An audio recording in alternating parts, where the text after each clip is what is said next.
नमस्कार दोस्तों, मैं आपका दोस्त लगन कुमार। नमस्ते केवाईपी यूट्यूब चैनल में आपका स्वागत है। और आज का विषय है एलएफ को किस विषय का नॉलेज होना चाहिए। मतलब जो एलएफ बनते हैं उनको किस विषय का नॉलेज होना चाहिए। यह एक संजय कंप्यूटर करके स्टूडेंट का जो यूट्यूब चैनल है, उन्होंने अपने यूट्यूब चैनल के माध्यम से कमेंट किया है और पूछे हैं कि एलएफ का क्या मतलब कौन कौन सा नॉलेज होना चाहिए एलएफ के पास। तो एलएफ के पास देखिए मेन मोटो जो है एलएफ के पास होना चाहिए सॉफ्ट स्किल के बारे में जानकारी। मतलब कैसे लोगों के बीच प्रेम व्यवहार बातें करना, बड़े के साथ कैसे व्यवहार करना, छोटे के साथ कैसे व्यवहार करना, ऑफिशियल कैसे व्यवहार करना, इस तरीक़ा से वो आना चाहिए। उसके बाद आता है लैंग्वेज स्किल्स, जिसमें आपको इंग्लिश ग्रामर आना चाहिए, कुछ इंग्लिश छोटा मोटा इंग्लिश बोलना आना चाहिए, पढ़ना इंग्लिश आना चाहिए।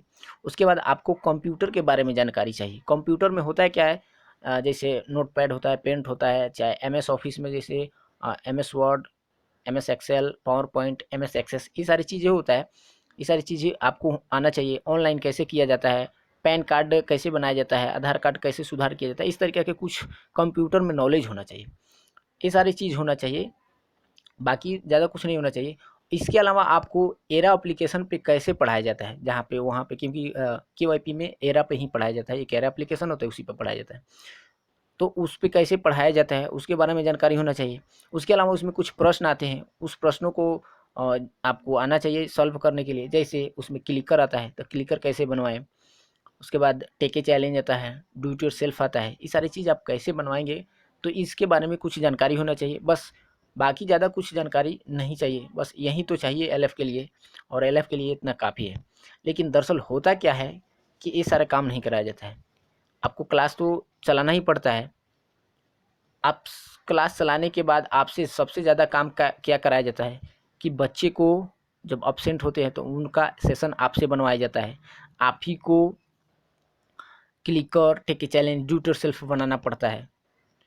इस तरीक़े से वहाँ पे प्रेशर दे करके ओनर के माध्यम से बनवाया जाता है, और जो अब्सेंट होते हैं उनका सारा सेशन आप ही से कंप्लीट कराया जाता है और आपको करना पड़ता है। ऐसा होता है। तो अगर एक तरह माने अभी के समय में एलएफ को किस विषय में नॉलेज होना चाहिए, तो इस समय अगर एलएफ के पास केवल take challenge, do it yourself, clicker challenge बनाना आता है तो एलएफ हो गया आज के समय में। क्योंकि ओनर लोग वैसा ही चाहते हैं इस समय में कि वैसा ही एलएफ मिले जो डू इट योरसेल्फ, क्लिकर, टेके चैलेंज बनाना जाने और बच्चों का सेशन कंप्लीट कराए। बाकी क्या पढ़ाना है, क्या ज्ञान देना है, उससे कोई मतलब नहीं रहता है किसी भी केवाईपी सेंटर के ओनर को। तो आशा है कि आप पूरी तरह से इस वीडियो में समझ गए होंगे कि कितना नॉलेज होना चाहिए तो आप एलएफ बन सकते हैं। खैर, फिर अगले वीडियो में मिलेंगे, तब तक के लिए बहुत बहुत धन्यवाद।